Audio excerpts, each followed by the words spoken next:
What's up, summoners? King Blair here. Today we're going to be talking about the current banner heroes Vivian as well as Iseria, and just quickly discussing the things that are coming in the future that may help you decide whether or not you want to pull in these banners or the future banners. So if you like the video, make sure you like, subscribe, and Discord server, link down in the description. Without further ado, let's get right into it. Now overall, this is kind of a slow week, which is nice, but it is going to pick up as far as bookmarks go. There is a lot of things that are actually going to be coming. The first one is going to be the fact that we are getting the collab back, most likely in March. So this will most likely come in about 4 weeks, about a month.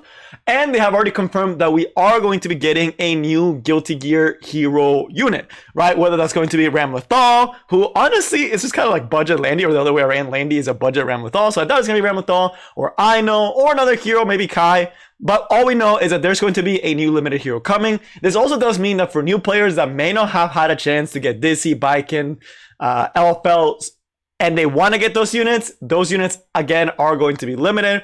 And they may even get buffs in the future, right? That one is not confirmed, but we do know we're getting a new unit. So it's 4 limited heroes. So if you're a new player, that's a lot of limited heroes. We will talk more about them when it gets closer. Overall, the only one you really need to care about is Dizzy, if you're a new player, and a potential new hero. But again, there's always the chance that a unit will get buffed, right? But again, just know, big collab coming, a lot of limiteds, you're gonna need a lot of bookmarks. And on top of all that, they're also releasing this unit next week, who looks really, really good. And she's like a Ken's master, and she looks really good. She looks like she's gonna be a very solid unit, a very good unit. But again, she's not going to be limited, just a very strong kit. We'll talk about more her in detail next week when she actually rolls around.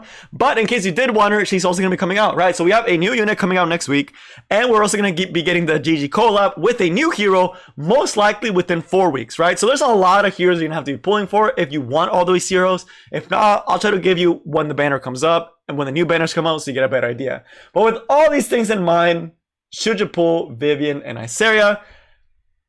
Short summary, long. As far as Vivian, she only really functions for Banshee and for having fun in PvP, right? She's definitely not a like horrible unit for PvP, but there are better options. And for PvE, she's mostly there for the Banshee one shot. But again, there are other units. You don't have to use Vivian, right? She's one of the options, so it's not a must pull. Although she looks really cool and her new skin looks gorgeous on her. I actually already got it. On the other hand, we have Iseria, who for early game players, it would normally be a really good pickup. She's probably one of the best PvE heroes in the game.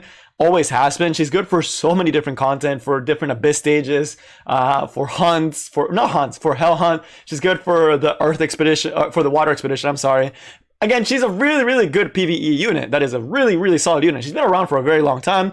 But again, there are other options. I actually never used Iseria, and I was able to clear a majority of the PvE content. So again, she's not a must pull hero. Also, she's a free hero. Normally, I would say, if it was kind of a dead week, she's not a bad hero to get, especially if you're early game. For late game players or even mid game players that have already cleared most of the PvE content, she's not as needed, right? It's more because she's just a really good way to get you into PvE, and she's a really good PvE unit at that. And for endgame PvE, she's also pretty good as well, right? So normally I would say she's actually not a bad pickup, but because there's so many things coming that are limited, I would honestly say skip. It's not the end of the world if you don't get her, right? It's not like you can't progress in the game. But if you do like PvE, she's a good option. So overall, I would say safe because we have no idea what the new limited is going to do. And usually they're really, really good. For early game players, you probably have very low resources and you want to pick up these limiteds for when you eventually do go into PvP. But if you are okay with whaling, if you want to know if you really like Iseria, Iseria can definitely be a really good unit for PvE. Amazing unit for PvE. And on the other hand, we have Vivian, who overall, really good for Banshee. I only really use her for Banshee 13. Can work for PvP, although there are better options. So honestly, for her, I would skip unless you really like the skin and design, which I don't blame you because the skin looks gorgeous. But with that out of the way, let's actually go in depth into the kit and what they do, so you get a better idea and you can decide whether you want them or not. Again, my recommendation, and this is my recommendation, is to save. The unit next week's gonna have a better PvP impact, and the limited hero could again be PvP impact. If you care zero PvP or limited heroes and all that stuff, or you have a bunch of bookmarks you've been saving up, and you really like Iseria, not a bad option, really solid for PvE, right? But again, with that, let's actually go and talk about Vivian first, since she's the first one that shows up. So Vivian, right? She recently did get a skin, and man, I wish I could show the skin here because the skin just makes her look so much better. Like this outfit does not match her that good, but the skin just makes her look amazing. I'll show it to you guys later on because I did actually get the skin, so you can see how it kind of looks like. But as far as her stat line first, right? First stat line, very low HP, really high defense, solid attack, decent speed, right? This is kind of a staple of mages. Mages almost always have low HP, but very solid defense. Most mages are below 5k health, right? That's just normal. But she does have pretty good attack. This is actually one of the higher attacks in the game. Very solid attack, decent speed. It's not slow. It's not like super fast. It's not bad, right? It's pretty decent speed. She does also get some help on the health aspect with this EE, but this still makes her sub 5k essentially, right? So she's still below a 5k HP threshold, which again is very standard for mages, right? That's nothing that's like, oh, I'm gonna hold that against her. The other thing, as far as these, the one you really need to look at is going to be this S3 and this one, right? These two are the ones that you're most likely going to be getting, both for the S3 for the exclusive equipment. This one's honestly not that great, but for these two, these are actually going to be the reason you can actually use her in a lot of content. As far as the self-imprint, she does get crit hit rate. So if you do happen to have multiple copies of her, it does help out a lot. I actually do have my Vivian at S, and it makes certain things significantly easier to build as far as PvE and all that good stuff, to actually get the Banshee one-shot to be the way that she needs to be. It's a lot easier when you actually have self-imprints. And again, crit rate imprints are the best imprints in the game, right? But now let's actually see the kit and why she's not particularly the strongest for PvP, but can actually work for it. So first, we're going to have the S1. Overall, it gives her a 15% CR push, and if you crit, you get an extra 10%. You can make this go up to like 15 or 20 with the EE, but again, it's not worth it most of the time. But it is a nice little skill, right? It does let her cycle. You should be critting with her every time, and it does give her some cycling. The skill actually does really good damage, right? Like as far as the damage goes on the S1, it's actually pretty high, right? It's a very solid S1 as far as damage, paired with her high attack, and again, it's just nice, right? It's a nice little attack boost, and you do get some CR, which allows you to cycle to get to your skills faster. Nothing too impressive there. The S2 is where you start to see some of the benefits of actually using her, and why some people actually do enjoy using her a lot in PvP, right? She's a really fun unit. This skill is really addicting to watch. So this skill is going to be an AoE attack. It's just damage, right? If the skill defeats an enemy, it is going to activate again and do less damage, and if it kills again, it will activate for a third time and do less damage than the times before it, right? The thing that makes this skill so cool and that is so satisfying to watch, there are certain cleaves that can actually reliably run Vivian, and this skill does a lot of damage, especially if you soul burn it. And what you'll see is she'll start with this, she'll kill one unit, and it'll trigger the extra one, and she'll do it again, and then it'll kill it, and she'll do it again, and it's just like a clean sweep, and it looks amazing. It is really addicting to watch. Every time in the past when I used to get Vivian cleaved, and someone would cleave me with her, I wasn't even mad, right? I was just like, man, this is that's just really good, right? It just looks really good. But again, not bad. Really good damage. Really, really solid damage. And then, of course, for the S3, it's going to be an AoE attack buff, which is really nice, for 3 turns, too. And immunity for 3 turns. Actually, really strong buffs, right? 3-turn attack buff, 3-turn immunity buff. That is really solid. And with the EE, she also herself gets Gab, which is why her S2 tends to do a lot of damage, right?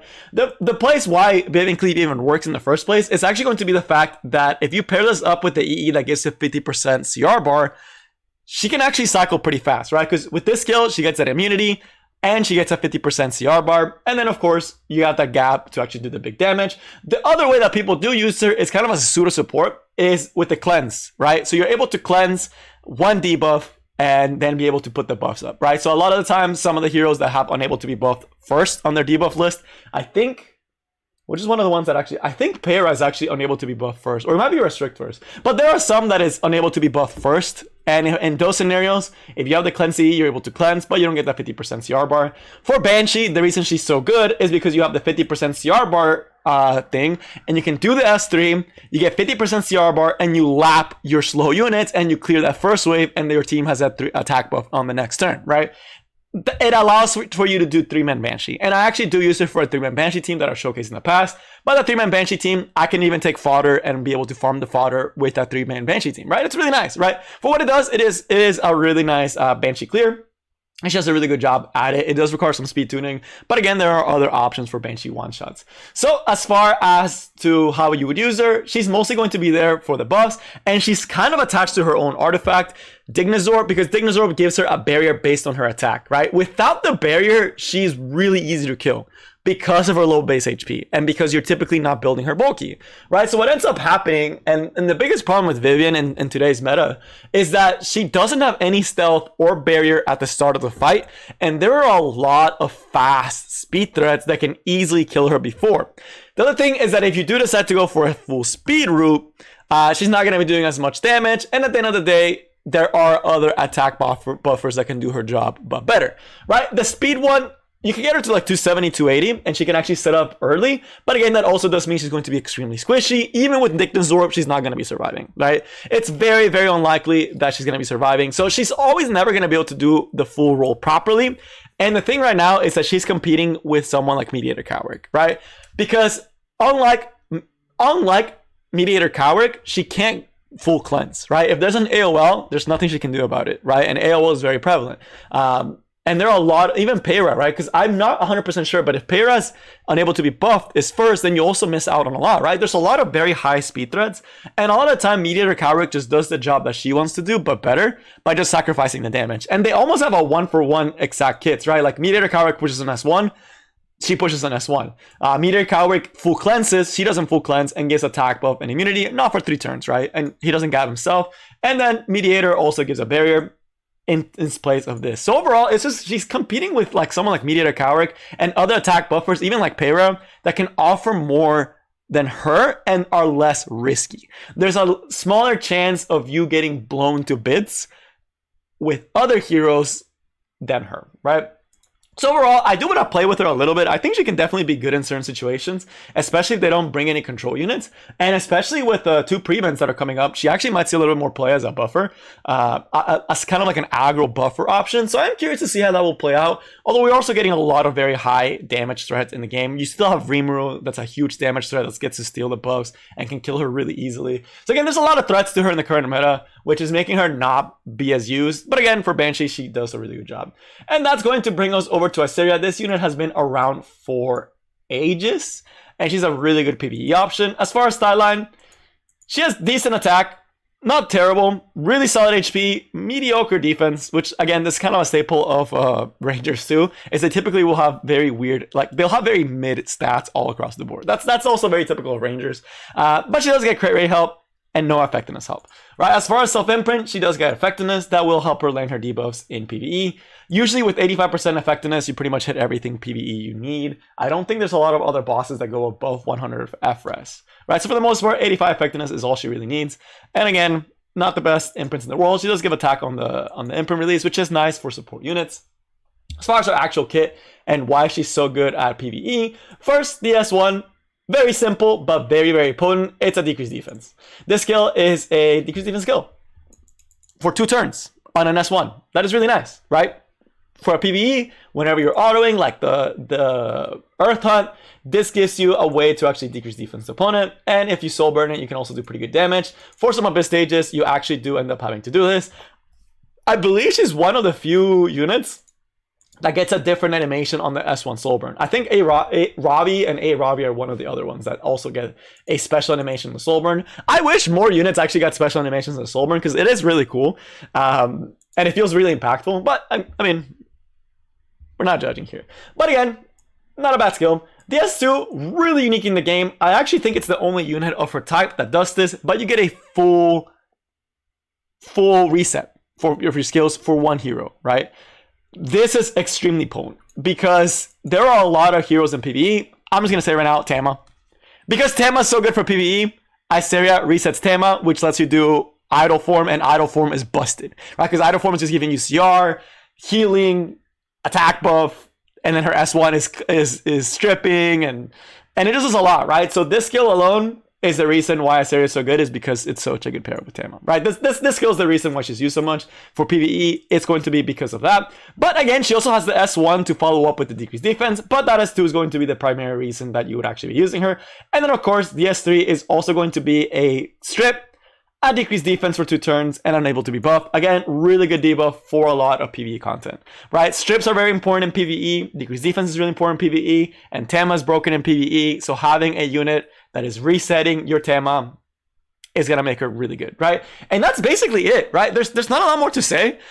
She's mostly used because of this S2. At one point, people were using her with Dark Corvus and Guild Wars because you can actually reset Dark Corvus' S3. We haven't had a hero that has an S3 that is impactful enough to make her really scary for PvP.